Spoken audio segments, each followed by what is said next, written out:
So here's the AutoMeter InVision dashboard gauge cluster installed in a 1993 OBS. You can see the parking shift indicator is reinstalled.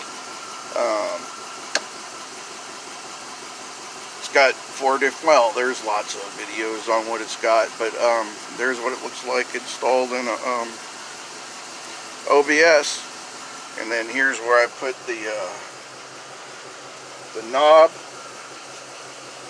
for the to adjust it. Push it in, turn it, and it'll adjust it.